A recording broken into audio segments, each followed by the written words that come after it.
एक में भारतीय सेना के जवानों ने फहराया तिरंगा, भारत माता की जय के लगाए।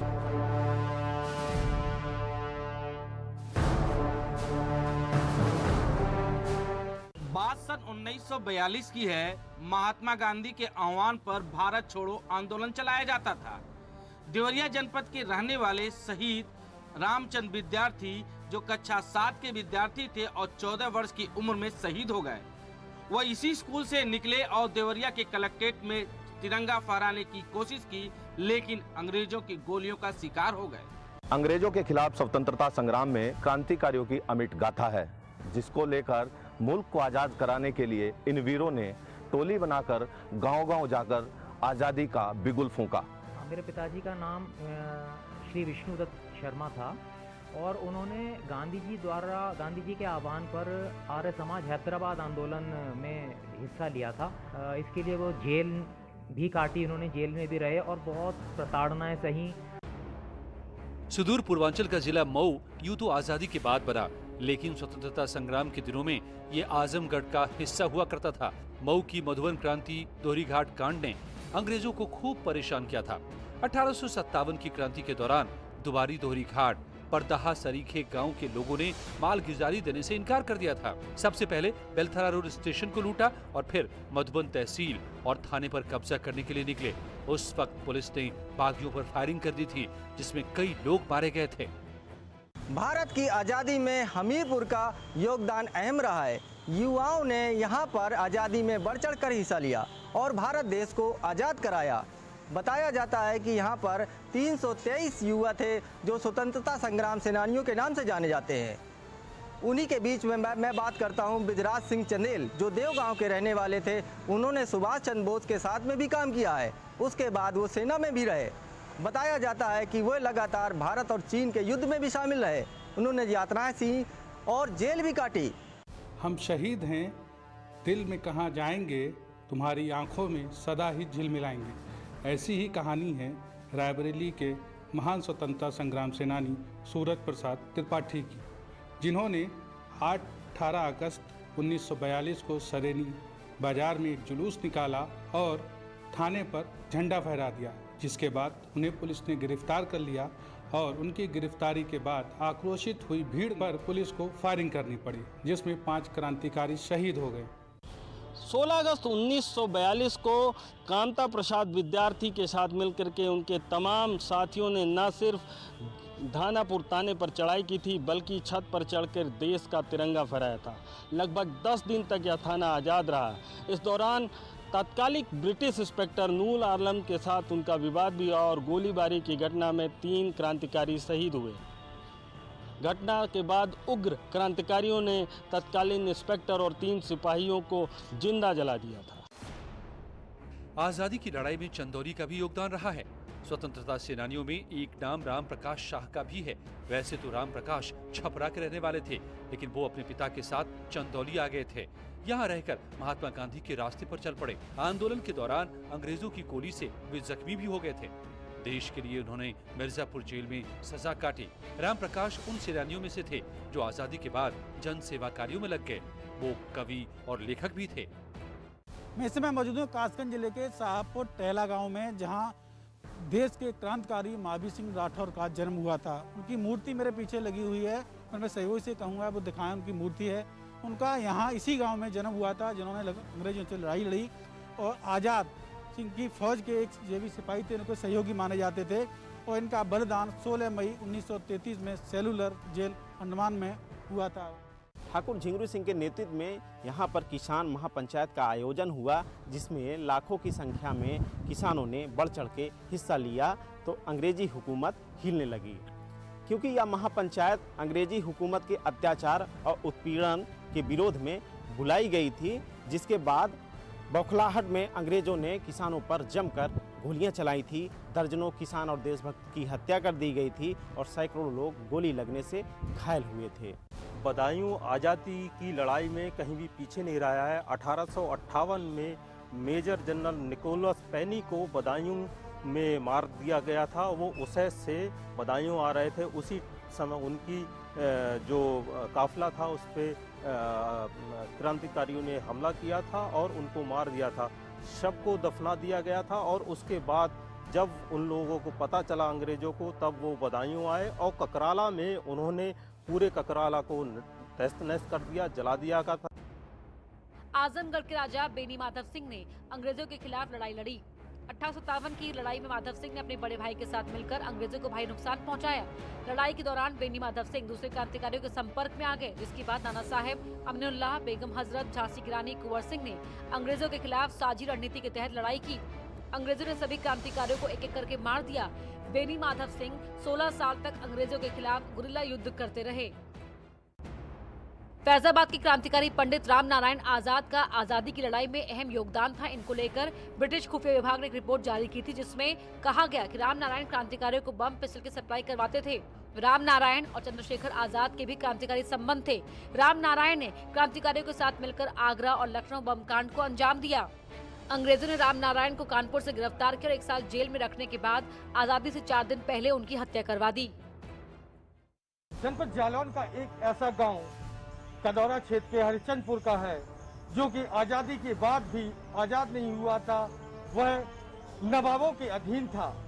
25 सितंबर 1947 में हरिश्चंद्रपुर के लोगों ने वहां पर तिरंगा यात्रा निकालने की बात सोची और जब वह गांव में तिरंगा फहरा रहे थे, तभी बावनी स्टेट के नवाब ने अपनी सेना भेजकर उनके ऊपर फायरिंग करवा दी। आजादी की लड़ाई में लड़ने वाले ये 11 लोग जो शहीद हुए थे, भारत सरकार ने 25 जनवरी 1950 को इनके नाम से वहां पर स्मारक बनवाया। बुलंदशहर में 10 मई 1857 को देश की आजादी के लिए पहला महासंग्राम शुरू हुआ। लड़ाई के 10 दिन के भीतर ही अलीगढ़ और बुलंदशहर के कुछ क्षेत्रों को अंग्रेजों से आजाद करवा लिया गया था। कुछ जमींदारों की गद्दारी की वजह से ये इलाका फिर से अंग्रेजों के कब्जे में चला गया। क्रांति के विरोध में अंग्रेजों ने कत्लेआम मचाया था। बुलंदशहर का काला आम चौराहा उस घटना का गवाह है। यहाँ शहीद स्तंभ बनाया गया है। ये शहीद स्तंभ आज भी उस दिन को याद दिलाता है। और संभल के वीरों ने भी आज़ादी की इस जंग में अंग्रेजों से लड़ाई लड़ी है, शहीद भी हुए हैं। हम यहाँ गुन्नौर के ब्लॉक में हैं, जहाँ पर ये पटल हमारे सामने है। इसमें यहाँ के गुन्नौर के शेख शरफुद्दीन, सीताराम, किशनलाल ठाकुर, आलम अली, घासीराम, ठाकुरदास, बिहारी लाल, सदम्मी लाल, ये तमाम वे शहीद हैं, सेनानी हैं, जिन्होंने अंग्रेजों से ब्रिटिश हुकूमत से लड़ाई लड़ी। राम प्रसाद बिस्मिल, अशफाकुल्ला खां और रोशन सिंह काकोरी कांड की घटना को जिस तरीके से अंजाम दिया गया, उससे ये मैसेज गया कि यहाँ अंग्रेज की चूल्हे हिल गई। यहाँ पर तीनों लोगों को काकोरी कांड में अंग्रेजों ने फांसी दी। इसके बाद जो युवाओं में जोश हुआ, उसके बाद अंग्रेजों को भारत छोड़ने पर मजबूर होना पड़ा। बांदा के नवाब द्वितीय ने अंग्रेजी हुकूमत से देश की आज़ादी के लिए उग्र रुख इख्तियार करते हुए अपने कुछ क्रांतिकारियों के साथ आंदोलन छेड़ दिया और क्रांतिकारियों ने भी लगातार इस आज़ादी की लड़ाई में शामिल होकर के इस देश की आज़ादी के लिए लड़ते रहे। इस पूरी लड़ाई में बांदा, कानपुर, इलाहाबाद और बिहार के क्रांतिकारी शामिल हुए और इस बुरागढ़ किले से इसकी शुरुआत हुई। आजादी की लड़ाई में बुंदेलखंड के क्रांतिकारियों ने बढ़ चढ़कर हिस्सा लिया। हमीरपुर के 323 स्वतंत्रता संग्राम सेनानियों ने देश को आजाद कराने के लिए यातनाएं झेली। हमीरपुर के क्रांतिकारी प्रभुदयाल चक विद्यार्थी जीवन से ही क्रांतिकारी विचारों के थे। महात्मा गांधी से प्रभावित होकर वो आजादी के संघर्ष में कूद पड़े थे। 1941 की व्यक्तिगत सत्याग्रह आंदोलन में इन्होंने भाग लिया, जिसके बदले में अंग्रेजों ने इन्हें गिरफ्तार कर लिया और 1 साल की कठोर सजा सुनाई। साथ ही 25 रुपए का जुर्माना भी लगाया था। देश को आज़ाद करने की जो क्रांति की ज्वाला धनकी थी, वो मेरठ से नहीं बल्कि 15 साल पहले धर्मनगरी चित्रकूट से धनकी थी। मंदाकिनी नदी के किनारे गायों और सुअर का मांस जल मार्ग द्वारा यहाँ के लोगों के माध्यम से विदेशों में सप्लाई की जाती थी। यह बात यहाँ के लोगों को नागवार गुजरती थी और इसका वह विरोध करते थे, लेकिन अंग्रेज जबरन उनसे इस काम को कराते थे। 6 जून 1842 को यहाँ पे अदालत में फैसला सुना करके बाकायदा इमली के पेड़ से उनको फांसी पर लटका दिया गया था। बस्ती का डाबर महुआ गांव आजादी की पहली लड़ाई का गवाह है। 1857 की क्रांति में यहाँ के स्वतंत्रता सेनानी मीर जाफर की अगुवाई में लोगों ने अंग्रेजी सेना का मुकाबला किया था। तमाम यातनाओं के बाद भी यहाँ के क्रांतिकारियों ने ब्रिटिश हुकूमत के सामने घुटने नहीं टेके। 10 जून 1857 को क्रांतिकारियों ने 6 अंग्रेज अधिकारियों को मनोरमा नदी के किनारे मार दिया था। उसके जवाब में अंग्रेजों ने पूरे गाँव को घेर कर आग लगा दी थी। उस वक्त गाँव की आबादी 5000 थी। बस्ती के राजा उदय प्रताप सिंह ने 1857 की लड़ाई में अंग्रेजों से लोहा लिया। स्थानीय स्वतंत्रता संग्राम सेनानियों से मिलकर उन्होंने अपनी पूरी फौज अंग्रेजों के खिलाफ उतार दी। लड़ाई की शुरुआत में राजा उदय प्रताप की सेना अंग्रेजों पर भारी पड़ रही थी, लेकिन युद्ध के दौरान कुछ लोग अंग्रेजों से मिल गए और पूरा सीक्रेट प्लान बता दिया, जिसके बाद अंग्रेजों ने उन्हें गिरफ्तार कर फांसी की सजा सुनाई। राजा उदय प्रताप ने फांसी चढ़ने से पहले खुद की गर्दन काट ली और हमेशा के लिए अमर हो गए। अमर शहीद विनय कायस्था ने मात्र 21 वर्ष की उम्र में मातृभूमि की रक्षा करते हुए अपने प्राणों की आहुति दी और बलरामपुर की धरती को शहीद की धरती का गौरव प्रदान किया। 1965 में भारत पाक युद्ध में शहीद हुए वीर विनय कायस्था का अस्थि कलश जब राप्ती नदी में विसर्जित करने के लिए लाया गया तो इसी चौराहे पर हजारों लोगों ने नम आंखों से उन्हें अंतिम विदाई दी।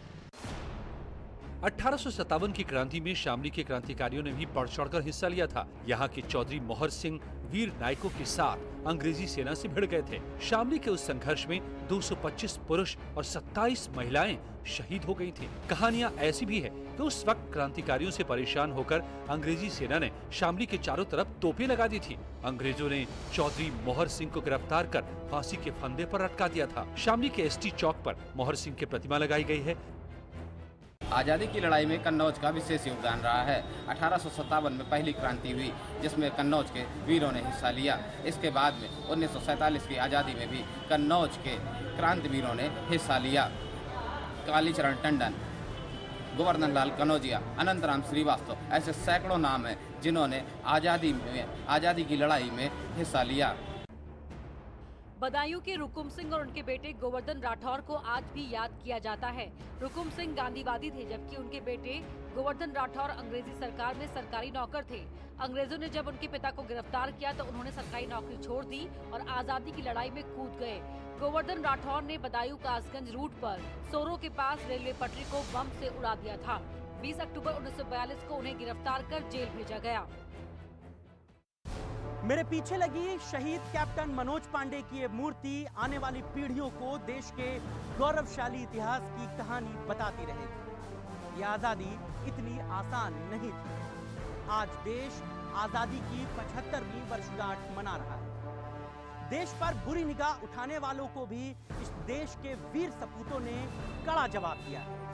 करगिल की लड़ाई में शहीद हुए कैप्टन मनोज पांडे की शहादत को देश नमन करता है। मैनपुरी जनपद के गांव आद्रा में हेमचरण ने 25 साल की उम्र में कारगिल का युद्ध लड़ा था, जिसमें सर में गोली लगने के कारण वे वीर गति को प्राप्त हुए थे। इस जनपद में आज भी उनकी याद में 15 अगस्त को मेला लगता है। बागी बलिया देश 15 अगस्त 1947 को आजाद हुआ था, लेकिन इस आजादी से 5 साल पहले ही बलिया के बागियों ने थाने में तिरंगा फहरा दिया था। तो महात्मा गांधी के आह्वान पर देश में फिर से आजादी की लहर चलने लगी। बलिया के कुछ नेताओं ने कसम खाई कि बैरिया थाने पर तिरंगा फहराना है और फिर सैकड़ों की संख्या में आजादी के मतवालों ने बैरिया थाने पर धावा बोला और वहां के थानेदार को अपने अधीन कर लिया और थाने में तिरंगा फहरा दिया। और उसके कुछ ही दिन बाद अंग्रेजों की पुलिस इस इलाके को खाली करके चली गई।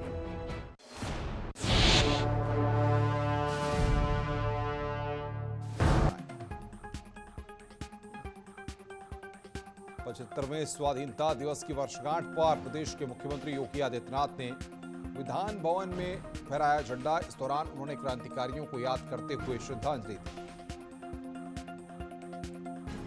झंडा फहराने के बाद सीएम योगी ने कहा कि अंग्रेजों के खिलाफ लड़ाई में उत्तर प्रदेश रहा निर्णायक। चौरी चौरा और काकोरी की घटना इतिहास में अमर। सीएम ने कहा, कोरोना काल में जीवन और जीविका को बचाया। कानून व्यवस्था की स्थिति बेहतर होने से बढ़ा निवेश।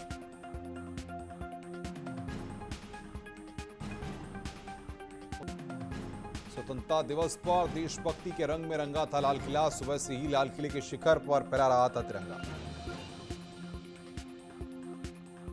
लाल किला जाने से पहले पीएम मोदी पहुंचे राजघाट। राष्ट्रपिता महात्मा गांधी की समाधि पर नमन किया। आजादी की 75वीं वर्षगांठ पर रक्षा मंत्री राजनाथ सिंह ने रक्षा मंत्रालय की बिल्डिंग में तिरंगा फहराया और देशवासियों को स्वतंत्रता दिवस की बधाई दी। झंडारोहण के बाद रक्षा मंत्री राजनाथ सिंह ने रक्षा मंत्रालय के अफसरों और कर्मचारियों के साथ फोटो खिंचवाई। लोकसभा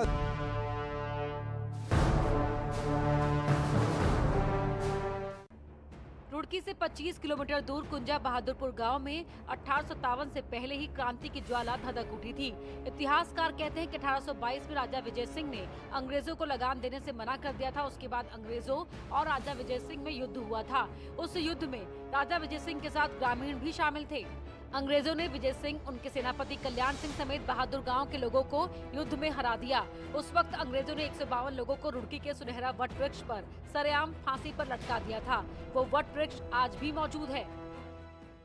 स्वतंत्रता आंदोलन के दौरान पिथौरागढ़ भले ही मुख्य धारा से कोसों दूर हो, लेकिन आज़ादी की लड़ाई में यहाँ के लोग का योगदान अहम रहा है। पिथौरागढ़ से 205 लोगों ने स्वतंत्रता के आंदोलन में सक्रिय हिस्सेदारी की थी। पिथौरागढ़ मुख्यालय के अलावा डीडीहाट, धारचूला, मुंशियारी और गंगोली हाट जैसी तहसीलों से भी स्वतंत्रता संग्राम सेनानी निकले हैं। यहाँ के स्वतंत्रता संग्राम सेनानियों ने इस कुली बेगार आंदोलन में भी सक्रिय हिस्सेदारी की थी। आज़ादी की लड़ाई में कुमाऊं के साथ नैनीताल का भी अहम रोल रहा है और महात्मा गांधी 1929 और 1932 में नैनीताल आए थे और यहाँ पर स्थानीय स्तर पर ताकुला में वो रहे थे। जो मल्लीताल फ्लड्स ग्राउंड है वहाँ पर गांधी जी ने आज़ादी की अलग जगाई थी और आज़ादी के जो शंखनाद था वो यहाँ से किया था। हालांकि मझेड़ा गांव में महिलाओं ने उनका बड़ा समर्थन किया और मझेड़ा के जो महिलाएं थी उन्होंने गांधी जी को अपने घरों से छोटी छोटी धनराशि के रूप में चंदा भी एकत्रित करके दिया था। आज़ादी में अल्मोड़ा जेल का महत्वपूर्ण योगदान रहा है। भारत के प्रथम प्रधानमंत्री जवाहरलाल नेहरू सहित कई आंदोलनकारी इसी जेल में निरुद्ध रहे थे। इसके साथ जैती के सालम से आंदोलन की शुरुआत हुई थी, सोमेश्वर के चौनौदा से आंदोलन की शुरुआत हुई थी, देघाट से हुई थी, सल्ट से हुई थी। इसलिए अल्मोड़ा जो है आंदोलन का मुख्य केंद्र रहा था। अंग्रेजों भारत छोड़ो जब आंदोलन हुआ था तब जो है कई आंदोलनकारियों को इस जेल में लाके बंद कर दिया था कि आंदोलन को किसी तरह से समाप्त किया जाए।